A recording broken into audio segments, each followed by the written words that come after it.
Je me rappelle une fois, j'étais tellement le sang est puissant. Et des fois, je me pose la question si la plupart des chrétiens comprennent l'importance et l'impact du sang. J'étais en train de prier pour un couple fiancé, ou presque fiancé, ils n'étaient pas encore fiancés. Ils avaient des projets. Pendant que je priais, à un moment donné, j'entends le Seigneur me dire arrête. J'ai dit ok, j'arrête. J'ai dit amen. Ils ont dit amen. Et j'entendais maintenant que le Seigneur me donne la suite parce qu'il m'a dit arrête. Et pendant ce temps, je disais au monsieur, bon, parlez-moi un peu de ce qui se passe dans votre vie. Pendant qu'il parlait, moi, ma tête était en train d'écouter le Seigneur. J'entendais rien de tout ce qu'il me disait. Il a parlé, il a parlé. Et pendant qu'il parlait, je vois maintenant. Je vois deux petits enfants à gauche et à droite. À gauche de l'homme et à la droite de la femme. J'ai dit au Seigneur, oh Seigneur, gloire à ton nom. Ils auront 2 enfants. Le Seigneur me dit non. Ils n'auront pas 2 enfants. Ils ont tué 2 enfants. J'ai dit ok. Le monsieur a parlé. Le monsieur parle. Là il me raconte comment ils font des projets, tout ça. Les fiancés sont vraiment des aventuriers. On ne se moque pas de Dieu. Je répète la phrase parce qu'il faut que quelqu'un dise amen. On ne se moque pas. Ce qu'un homme aura sémé. Oh, tu le moissonneras, mon frère. Avant le ciel et l'enfer, tu vas moissonner. Quand il a fini de parler, je lui ai dit, monsieur, je vois 2 enfants. Mais ces 2 enfants ont le crâne fracassé. Je vois le sang. Dieu ne veut pas que je prie pour vous. Il ne veut même pas que je m'occupe de vous. C'est-à-dire vous donner des conseils jusqu'au mariage. Qu'est-ce que vous avez fait? Vous avez fait couler le sang. Maintenant, regardez le monsieur. Il était prêt à secouer la tête. Et heureusement pour lui, il avait une femme intelligente. C'est le genre de femme qu'il faut avoir. Ce ne sont pas les femmes menteuses, voleuses. Elle ment comme elle respire. Généralement, dans des cas comme ça, c'est la femme qui ment. Vous allez voir la femme en train de dire, on ne connaît pas. Vous ne savez rien. Non. Vous ne vous souvenez? Non. Que Dieu te délivre d'une telle femme. La femme a arrêté son fiancé, qui n'était même pas encore son fiancé. Il dit, attends, calme-toi. Il dit, pasteur, il faut qu'on vous le dise. On a fait 2 avortements. Mais le 2e, le bébé avait déjà grandi. J'ai dit, voilà, les enfants là sont en train de vous suivre partout. Les enfants sont en train de réclamer vengeance. Dieu ne veut même pas qu'on prie pour vous.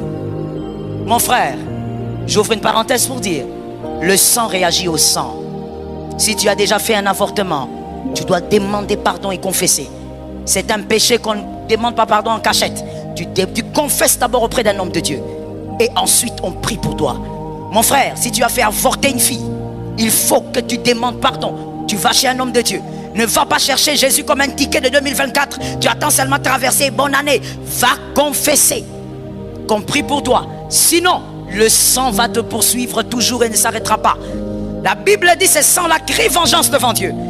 Ma soeur, ces avortements-là, tu les appelles des petites choses qui ont disparu rapidement. C'était juste une pilule, c'est fini, c'est parti. Attention, le sang répond au sang. Tu avais avorté, ma soeur, même si tu es la seule à le savoir. Jésus le sait, la preuve, c'est que ce n'est pas ma prédication, mais Jésus te parle. C'est à toi qu'il s'adresse. Va confesser. Surtout les femmes, elles ont des cœurs durs, très durs. Humilie-toi, va confesser devant un homme de Dieu. Qu'on prie pour toi. Est-ce que quelqu'un m'entend? On ne joue pas avec le sang reste suspendu. Que l'Éternel te donne la victoire.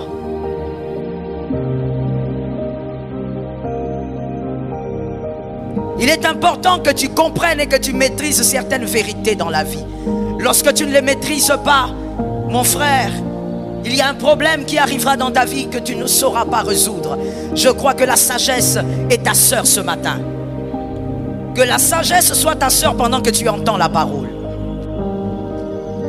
Genèse 37, 31, Genèse 39, 13, Genèse 41, 14.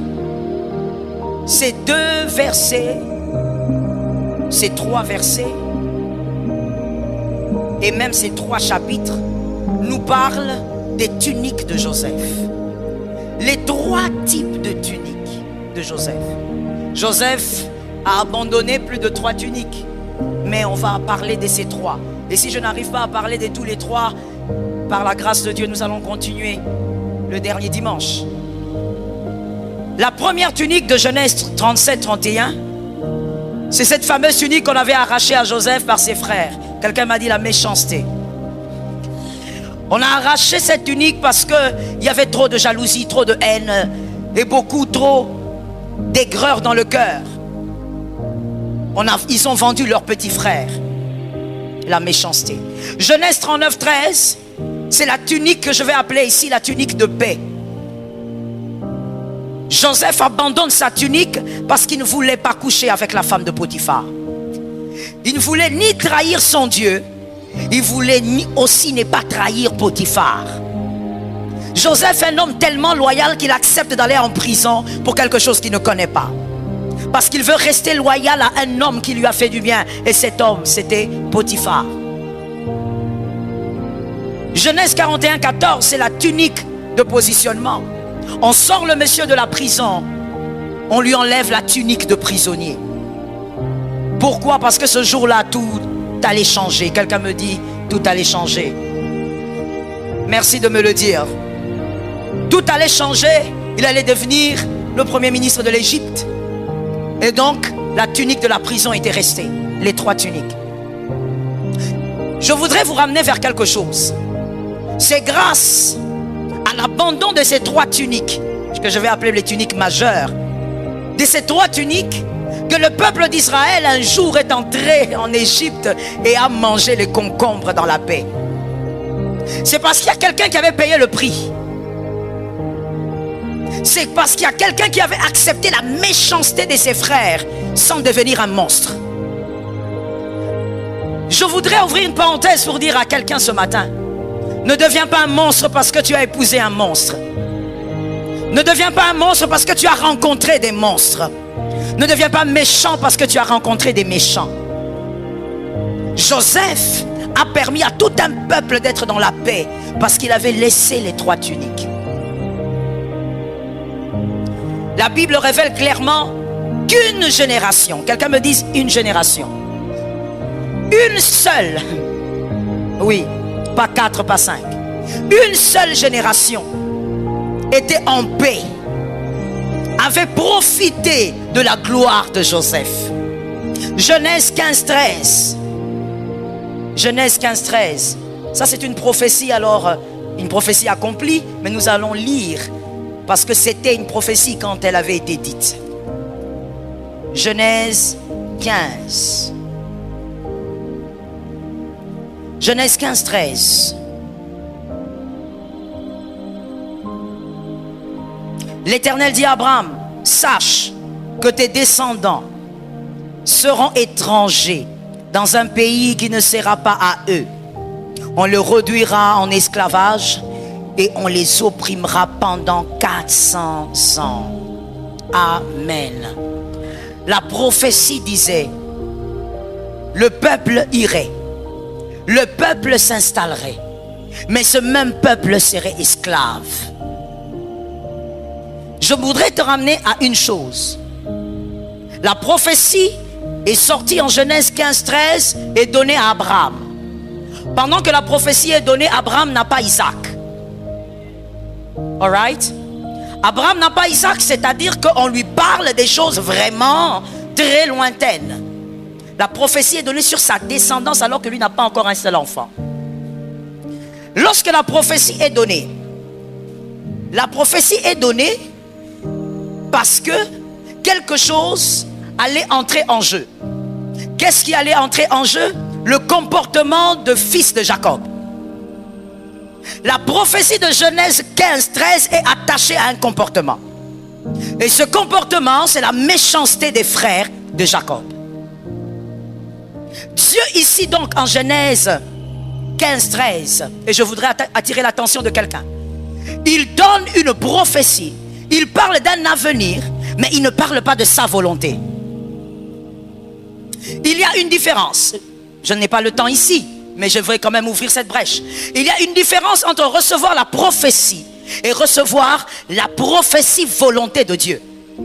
Car la prophétie est simplement le fait de te révéler ce qui va arriver.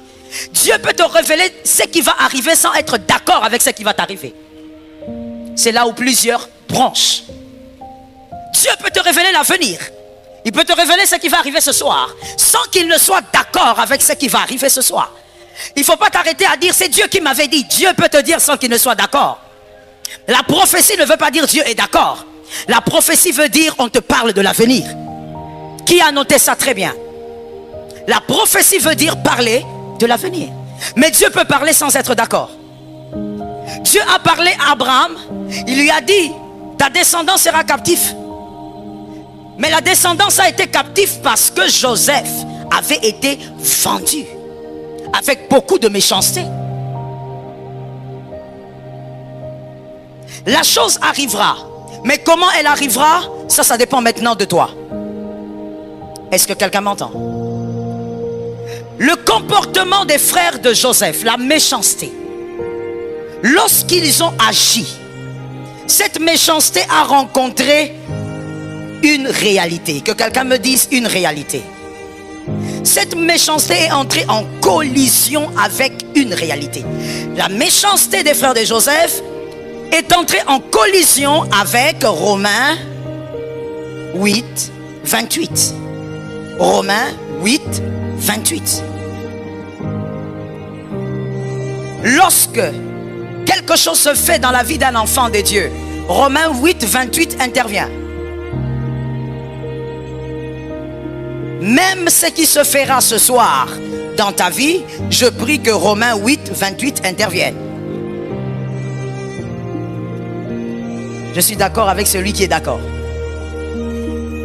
Il est écrit dans ma version, Romains 8, 28, du reste, nous savons que tout contribue au bien de ceux qui aiment. Tout contribue. Les frères de Joseph ont mal agi. Mais ce verset est venu en collision. Ce verset est venu rencontrer une autre réalité. Lorsqu'une réalité te rencontrera cette année, que ce verset te rencontre. En anglais, j'aime la version anglaise. Elle dit ceci. And we know that God causes everything to work together. To work together. Tout ce que nous faisons, tout ce qu'on fait sur toi, works together.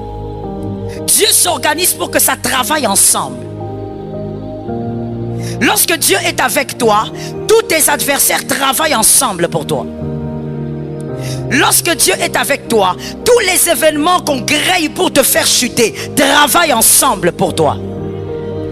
Lorsque Dieu est avec toi, tout ce qu'on creuse comme trou commence à travailler ensemble pour se transformer en tremplin de ta victoire. Tout travaille ensemble. Ils ont vendu leurs frères. Romains 8, 28 est intervenu. Il est intervenu pour que la prophétie s'accomplisse. Que quelqu'un dise à son frère que Jésus t'aide à faire sa volonté. Genèse 45, 8. Genèse 45, 8. Monsieur Joseph comprend cette vérité. Monsieur Joseph dit, vous avez voulu me faire du mal, mais Dieu m'a fait du bien. Dieu a utilisé tout ça pour que vous ne puissiez pas souffrir. Cet homme était aussi un grand prophète. Il avait compris déjà à son époque qu'aucun homme ne peut arrêter les desseins de Dieu. Est-ce que quelqu'un m'entend?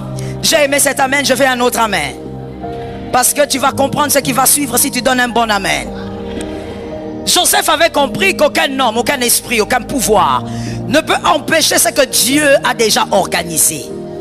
Ce que Dieu a organisé finira par arriver. Avec la gentillesse ou la méchanceté des hommes, ça finira par s'accomplir. Mais maintenant, écoutons-nous aussi. Dieu a envoyé Joseph, mais la procédure ne vient pas de lui. Dieu a envoyé Joseph en Égypte. Depuis quand? Quand est-ce que Dieu a envoyé Joseph en Égypte? Je n'ai même pas entendu. J'ai entendu ici quand même. Là-bas, je ne sais pas. Vous avez fait aussi la maternelle, hein? Répondez-moi. Quand est-ce que Dieu a envoyé Joseph en Égypte? Oh mon Dieu, c'est étranger. Vous voulez le faya? Quand est-ce que Dieu envoie Joseph en Égypte? Quand ça? Je n'entends pas très bien, mais je comprends le système de la maternelle. Quelqu'un parle et puis toi tu dis en dessous pour qu'on t'entende pas bien. Dieu a envoyé Joseph en Égypte depuis le sein de sa mère. Voilà pourquoi quand il a commencé à faire des rêves, il voyait l'Égypte. Il n'était pas là-bas, il n'était pas avec Jacob. Lui était en Égypte. Aller en Égypte est le plan de Dieu. Quelqu'un m'a dit le plan de Dieu. Parle-moi avec foi, dis-moi le plan de Dieu. Aller en Égypte, c'est... Mais la procédure, ça ne dépend pas de Dieu, c'est l'homme maintenant. J'explique encore autrement pour celui qui dort. Jacob a le bâton de commandement depuis les entrailles de sa mère. Jacob est né selon Dieu. Selon son père Isaac, Jacob est le deuxième. C'est Ésaü le né. Voilà pourquoi il dit, va m'amener le gibier, je vais te bénir mon aîné. Tu vas recevoir l'onction des aînés. Tu vas recevoir l'onction de l'alliance. Mais Dieu savait qu'il avait choisi Jacob depuis les entrailles de Rebecca. Dieu choisit Jacob. Mais la procédure pour récupérer l'alliance, ça ne dépend pas de Dieu. Maintenant tu as compris le premier? Voilà. Non, c'est Dieu qui m'a dit. Oui, c'est Dieu qui t'a dit. Mais la procédure, ça c'est pas Dieu. Ça c'est toi. C'est toi qui viens de faire des conneries, c'est pas Dieu. Non, mais c'est Dieu qui m'a envoyé. Oui, on est d'accord. Mais la procédure n'est pas correcte. J'ai seulement envie de dire à quelqu'un, Dieu peut t'envoyer, Dieu peut te donner un message, Dieu peut décider, mais la procédure, tu peux commettre des erreurs dans... Aide-moi à dire ça à 3 personnes. C'est pour t'aider à ne pas avoir des ennemis, hein. Allez surtout pas à l'église, ok? Quand il faut dire à 3 personnes, il faut dire. Non, mais vous savez, pasteur, c'est Dieu qui m'a dit. Dieu m'a dit, je suis tellement convaincu. Si je n'y vais pas, je veux mourir. Ok. C'est Dieu qui t'a dit, ok. Mais la procédure là, elle est mauvaise. Tu as manqué de sagesse. Tu as manqué de patience. Dieu peut te parler, mais tu dois avoir la sagesse de faire les choses bien. Est-ce que quelqu'un m'entend? Parce que voyez-vous, je vais vous dire une chose qui prouve ce que je dis. Dieu a envoyé Joseph en Égypte. Mais vous voyez, Dieu ne détruit pas la bénédiction. Or, sans Dieu, le cœur de Joseph serait détruit par les blessures. Qui a créé ces blessures? Ses frères. Mais est-ce que Dieu avait dit qu'il fallait seulement vendre? Non. Dieu n'a-t-il pas plusieurs moyens? Si. Rebecca, nous savons que tu avais vu le voyant et qu'on t'a dit que c'est Jacob l'aîné. Mais est-ce qu'il fallait mentir son père? Maintenant le mensonge a suivi toute la lignée de Jacob. Rebecca, qu'est-ce que tu as fait? Tu as raison, Rebecca, mais tu as mal procédé. Je dis à quelqu'un cette année, même face à 1000 raisons, respecte la procédure. Fais les choses avec sagesse. Ce n'est pas au nom de Dieu que tu dois tout abîmer. Tu dois tout casser. Moi, personne ne me comprend. Moi, je suis un élu. Dieu m'a déjà parlé. Si tout le monde est contre moi, je suis avec Jésus. Tu as menti. Je répète encore, tu as menti. Dieu est un Dieu d'intelligence et de sagesse. Donne-moi 3 amens. Dieu est un Dieu d'intelligence et de sagesse. Ne tue pas tout le monde parce que Dieu t'a parlé. Tu auras besoin des hommes. Que Jésus nous fasse grâce. Dieu avait parlé, mais la procédure était tellement mauvaise que voici ce que ça a créé. Les 3 tuniques là. On dit, oh, le peuple d'Israël est entré en Égypte. Ils sont allés à Goshen, ils étaient privilégiés. Mais écoute-moi mon frère, la mauvaise procédure a créé les 3 tuniques. Les 3 tuniques ont créé ceci. Le peuple d'Israël en Égypte ont été en paix seulement pendant une seule génération. Une seule. Une seule génération. Et après cela, c'était le chaos. Après cela, il y a eu 400 ans d'esclavage. Dieu a dit 400, mais les années ont rajouté encore combien? Voilà, les lecteurs de la Bible. 430 ans. Mais la prophétie avait dit 400. Et là, ce n'est pas un prophète qui parlait là, Abraham. C'est Dieu lui-même qui a dit à Abraham 400. Les 30 là viennent d'où? Qui a ajouté les 30? La procédure. Une seule génération de joie.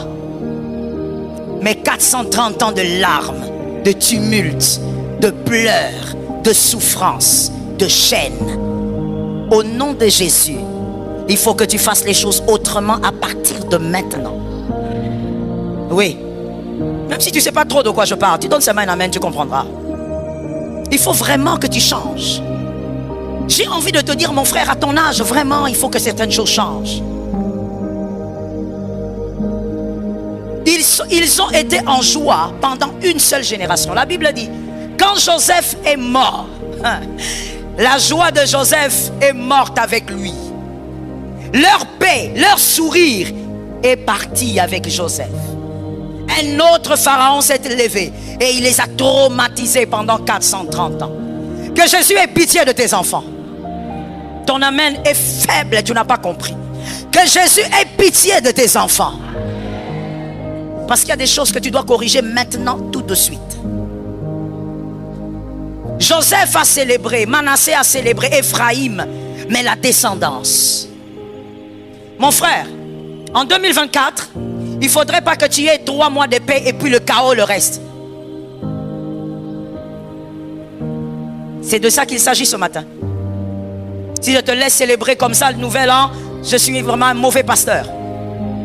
Il ne faudrait pas qu'en 2024, janvier c'est bon, février c'est bon, mais à partir de mars, déboire sur déboire, larmes sur larmes, jusqu'à la fin de l'année, et tu attends décembre 2024 pour dire 2025 sera mieux. Mon frère, laisse-moi te choquer. Si 2023 n'a pas été bien, n'espère pas que 2024 sera mieux. C'est une foi biaisée. La foi n'est pas l'incapacité de voir. Et moi je peux même dire que la foi voit. La foi, elle voit très bien, mais elle doit voir comme Dieu. Ne fais pas ce que les enfants de Jacob ont fait. Si tu utilises ces 3 tuniques aujourd'hui jusqu'à la fin de cette année, je t'assure que l'année prochaine tu vas sourire pour peu de temps. Tout le reste, ça sera larme sur larme, pleur sur pleur. Dis à ton frère la procédure. Aide-moi, dis à quelqu'un d'autre. Il faut localiser un homme de foi. Dis-lui la procédure. Dis maintenant à ton âme la procédure. Plusieurs chrétiens aujourd'hui ont le même comportement que les fils de Jacob. Ils utilisent la tunique pour arriver en Égypte. La tunique évidemment de Joseph. Ils utilisent les 3 tuniques pour arriver. Arriver c'est bien, et après 2024, je dois traverser. Tu vas traverser mon frère, et après qu'est-ce qui va se passer lorsque tu auras traversé? Qu'est-ce que tu vas apporter d'ici vers là-bas? Qu'est-ce que tu as fait ici que tu apporteras là-bas? Qu'est-ce que tu as bien commencé ici? Et quand je dis ici, je parle de 2023. Qu'est-ce que tu as bien commencé ici que tu vas continuer là-bas? Qu'est-ce que tu as convenablement arrêté ici que tu ne feras plus là-bas? Jésus te délivre. J'ai entendu un bon amen ici en face de moi. Je vais entendre des bons amens partout. Donnez-moi des bons amens. Il faut être conscient qu'il s'agit de ton cœur. Plusieurs chrétiens se baladent avec les 3 tuniques. C'est-à-dire qu'on veut voir absolument les choses se faire autrement. Mais voici la logique. La logique est que les mêmes résultats produits, les mêmes causes plutôt, les mêmes causes produisent, bah oui, les mêmes causes produisent les mêmes effets, forcément. C'est que si tu fais comme les enfants de Jacob, tu auras le résultat des fils de Jacob.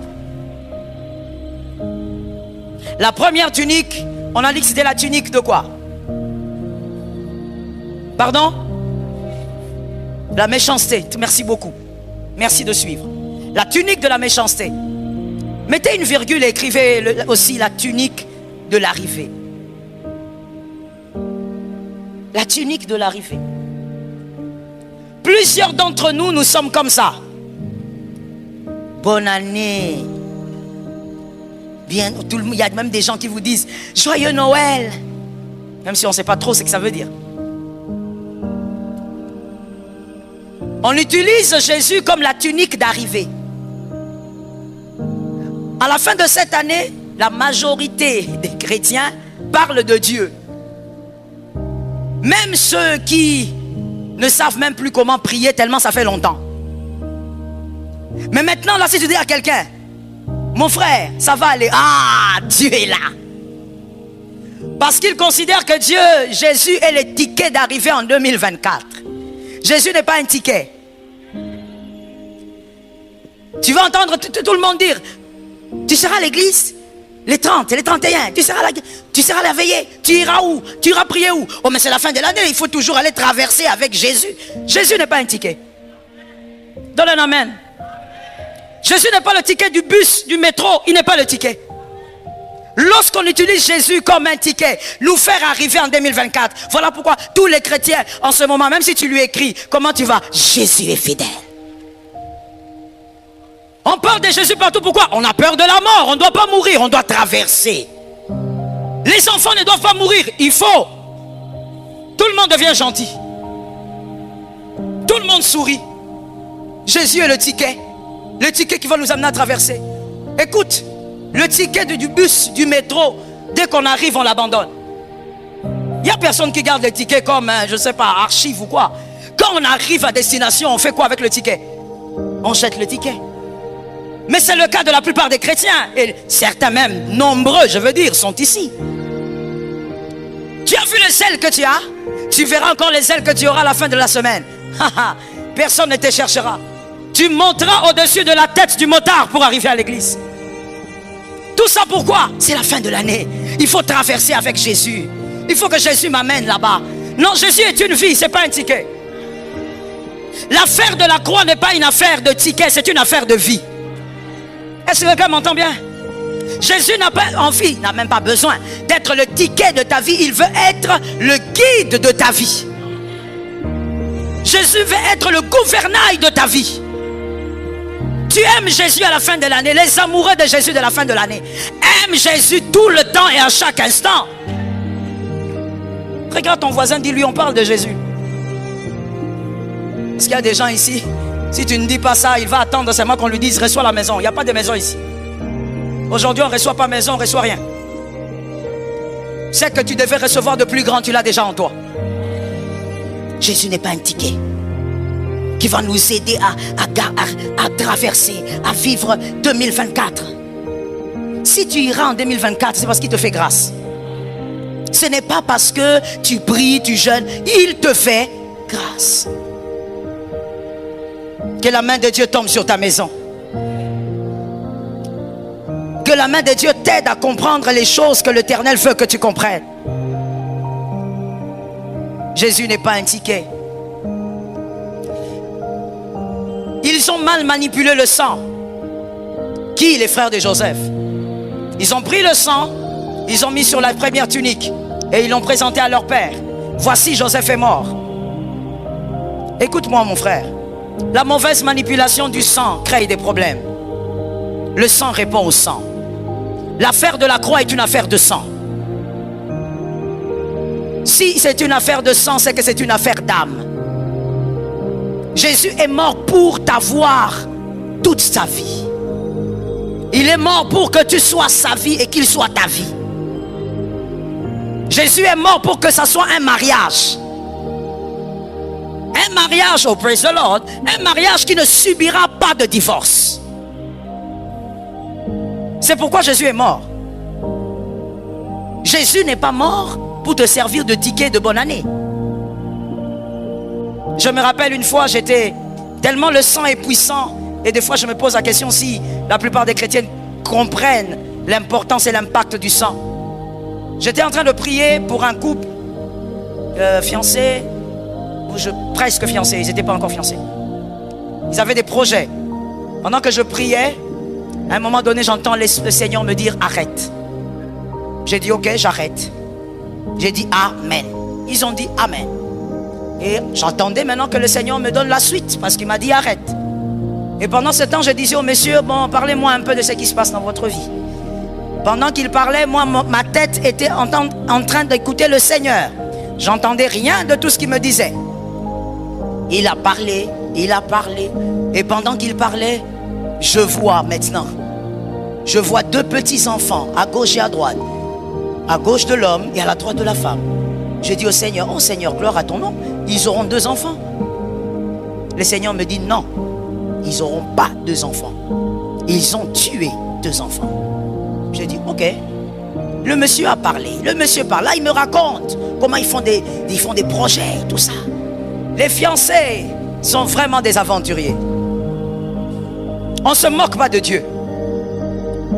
Je répète la phrase parce qu'il faut que quelqu'un dise amen. On ne se moque pas. Ce qu'un homme aura sémé. Oh, tu le moissonneras, mon frère. Avant le ciel et l'enfer, tu vas moissonner. Quand il a fini de parler, je lui ai dit, monsieur, je vois 2 enfants. Mais ces 2 enfants ont le crâne fracassé. Je vois le sang. Dieu ne veut pas que je prie pour vous. Il ne veut même pas que je m'occupe de vous. C'est-à-dire vous donner des conseils jusqu'au mariage. Qu'est-ce que vous avez fait? Vous avez fait couler le sang. Maintenant, regardez le monsieur. Il était prêt à secouer la tête. Et heureusement pour lui, il avait une femme intelligente. C'est le genre de femme qu'il faut avoir. Ce ne sont pas les femmes menteuses, voleuses. Elle ment comme elle respire. Généralement, dans des cas comme ça, c'est la femme qui ment. Vous allez voir la femme en train de dire, on ne connaît pas. Vous ne savez rien? Non. Vous ne vous souvenez? Non. Que Dieu te délivre d'une telle femme. La femme a arrêté son fiancé, qui n'était même pas encore son fiancé, et dit, attends, calme-toi. Il dit, pasteur, il faut qu'on vous le dise. On a fait 2 avortements.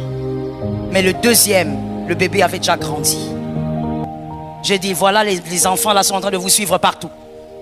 Les enfants sont en train de réclamer vengeance. Dieu ne veut même pas qu'on prie pour vous. Mon frère, j'ouvre une parenthèse pour dire, le sang réagit au sang. Si tu as déjà fait un avortement, tu dois demander pardon et confesser. C'est un péché qu'on ne demande pas pardon en cachette. Tu confesses d'abord auprès d'un homme de Dieu. Et ensuite, on prie pour toi. Mon frère, si tu as fait avorter une fille, il faut que tu demandes pardon. Tu vas chez un homme de Dieu. Ne va pas chercher Jésus comme un ticket de 2024. Tu attends seulement traverser. Bonne année. Va confesser. Qu'on prie pour toi. Sinon, le sang va te poursuivre toujours et ne s'arrêtera pas. La Bible dit, ce sang-là crie vengeance devant Dieu. Ma soeur, ces avortements-là, tu les appelles des petites choses qui ont disparu rapidement. C'était juste une pilule. C'est fini, c'est parti. Attention, le sang répond au sang. Tu avais avorté, ma soeur, même si tu es la seule à le savoir. Jésus le sait, la preuve, c'est que ce n'est pas ma prédication, mais Jésus te parle. C'est à toi qu'il s'adresse. Va confesser. Surtout les femmes, elles ont des cœurs durs, très durs. Humilie-toi, va confesser devant un homme de Dieu. Qu'on prie pour toi. Est-ce que quelqu'un m'entend? On ne joue pas avec le sang reste suspendu. Que l'Éternel te donne la victoire. 2 Timothée 3:2. 2 Timothée 3:2, l'apôtre Paul dit, dans les derniers jours, les hommes seront fanfarons, égoïstes, amis de l'argent, méchants. L'apôtre Paul décrit ce que nous sommes en train de vivre aujourd'hui. À son époque, une lointaine prophétie. Aujourd'hui, nous vivons. Les gens sont devenus tellement égoïstes, même égoïstes envers Dieu. Une génération de profiteurs. Tout le monde veut profiter de tout le monde. Voilà pourquoi il y a des langages sorcellériques, diaboliques. Comme quoi, pourquoi tu souffres pour le Congo? Toi, tu veux laisser le foufou mourir. Toi, tu veux comparer la nation et le foufou. Tu veux comparer le salut de toute une génération, de plusieurs générations. Tu veux comparer ça à la nourriture. Mais d'où vient tout ça? Une génération de profiteurs. Tout le monde veut profiter de tout le monde. Là où il n'y a pas profit, personne ne reste. Que Jésus nous délivre. Maintenant, tu vas m'aider à localiser 3 personnes, dis-leur. Il s'agit de nous maintenant. Maintenant, on parle de nous là. Je veux vous voir localiser. Maintenant, c'est la bonne prédication qui a commencé. Oui, maintenant, c'est la bonne prédication. Une génération de profiteurs. Tu entendras quelqu'un te dire en premier, dès que tu viens, il vient chez toi, tu lui dis, écoute, moi je travaille avec Lionel. La première chose qu'il va te demander, il te donne quoi? Génération de profiteurs. Automatiquement, il te demande, je gagne quoi en étant là? Génération de profiteurs. Une génération où tout le monde fait monter sur tout le monde. Tout le monde fait grimper sur le dos de tout le monde. Mon frère, tu ne peux pas grimper sur le dos de tout le monde. Ou alors je vais te dire une autre sagesse. Quand tu auras grimpé, il faut qu'on grimpe aussi sur toi. C'est ça la sagesse de la vie. Tu ne peux pas tout le temps grimper sur tout le monde. Non, à un moment donné de la vie, il faut aussi qu'on grimpe sur toi. Une génération de profiteurs au point où on veut même profiter de Jésus. Tu pries parce que tu as peur de la mort. Tu calcules les jours. On m'avait donné une prophétie que j'allais mourir le 30 décembre. Au nom de Jésus, Faya. Au nom de Jésus. Jésus, je t'aime. Mon amour pour toi est infini et fort. Tout ce que tu dis, tu ne crois pas en ce que tu dis. Comme mon mari aime le dire, tu dis non, j'aime Jésus. Mais quand on te demande seulement les 100 $ qui est dans ta poche, tu commences à transpirer comme quelqu'un qui a attrapé une fièvre. Ou comme quelqu'un qui fait une hausse de tension. Toi, tu ne peux pas donner à Jésus les choses les plus faibles du monde. Mais tu dis, je t'aime plus que tout au monde. Tu as menti. Une génération de profiteurs où on ne peut pas rester avec quelqu'un par amour. L'amour est morte. Ou est mort, si vous voulez. L'amour est décédé, enterré. Tu vois une fille qui veut épouser un homme par profit. Il habite où? Quand on te dit seulement qu'il habite vers, donnez-moi un quartier. Non, non, donnez-moi un quartier. Ça, c'est pas un quartier. Donnez-moi un bon quartier. Voilà. Ça, c'est un bon quartier. Tu entends seulement, il habite à Kitokimosi. Ça, il faut que je prie. Il faut que j'entre en prière.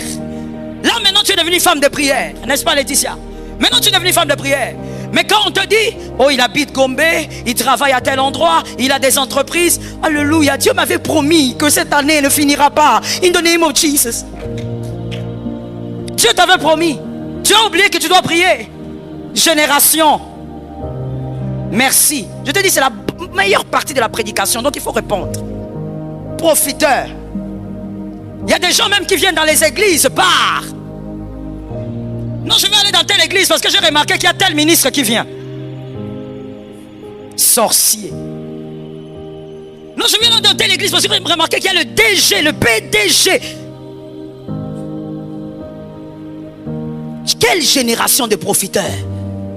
Même avec Jésus, tu as cette sémence-là. Tu attends 2024. Tu te dis, tu veux profiter de Jésus comme un ticket. Toutes les bières qu'il y avait dans ton placard, tu les as mis où, monsieur? Tu te rappelles comment hier soir tu as tout jeté? Et quand tu jetais, tu chantais où as-tu mis toutes ces bières? Toutes ces cigarettes-là. Quand on te dit fumer, c'est pas bon, tu dis, montrez-moi un verset de la Bible. Ah bon? Qu'est-ce qui est écrit sur la plaquette? I'm just amazed. Comment quelqu'un peut être comme ça? Tu vas répéter ça parce que ton voisin ne sait pas. Tu vois jusqu'à l'âge qu'il a, il ne sait pas. Il n'a jamais fait attention. Qu'est-ce qui est écrit sur la boîte à cigarettes? Fumer est préjudiciable. Mais tu as ça et tu me demandes un verset biblique. Les païens t'ont déjà donné un verset. Mais là tu as jeté. Tu as jeté pourquoi? C'est la fin de l'année. Profiteur, même avec Jésus. Toi tu profites même avec Jésus. Ce monsieur-là, tu avais dit qu'il n'était pas intéressant. Mais tu es rentré parce que tu as besoin de te faire des tissages à la fin de l'année. Le monsieur là aussi, tu manques tellement de discernement que tu n'as pas compris pourquoi il est rentré en dernière minute. Tu crois que c'est parce que tu es beau? C'est pas parce que tu es beau. Et, écoute maintenant quand le monsieur qui manque de discernement là, c'est pas toi, hein? Ce monsieur là, regarde maintenant comment il réfléchit. Je savais. Elle allait revenir. Je savais. Toi, on te revient seulement en décembre. Connais-tu le poulet du décembre? Connais-tu la chèvre de décembre? Mon frère, tu es le poulet de décembre. Génération des profiteurs. Quelqu'un qui devient l'ami de l'autre parce qu'il veut profiter de sa poche. Mon frère, sors de l'esclavage. Toi-même, d'abord, commence à sortir de l'esclavage. On ne doit pas être de cette génération de profiteurs jusqu'à profiter de Jésus. Sortons de ce couloir. Voilà pourquoi vous voyez que quand on dit ici, Yamalaika Time, le temps de l'ange, où nous amenons des vivres pour les orphelins. Vous voyez très peu de gens, je parle d'ici, je ne parle pas d'ailleurs. Très peu de gens amener les choses pour les orphelins ici. Tout le monde s'occupe de sa maison. Tout le monde s'occupe de ses enfants. Génération. Merci. Personne ne veut amener même des petites chaussures. Le 25, c'est quand? C'est demain, non? Tu es déjà parti?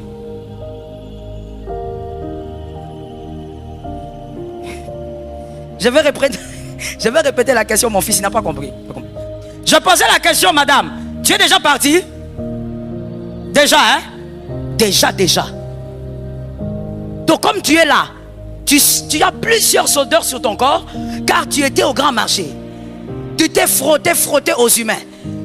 Tout ça pourquoi? La fête. Tes enfants ont de quoi manger demain. Est-ce que tu as pensé à l'orphelin du camp Tchatch? Nous, quand nous amenons les choses à l'orphelinat, nous allons au camp Tchatch, parce que c'est à côté. Et moi, j'aime beaucoup aider les orphelins militaires, les veuves militaires.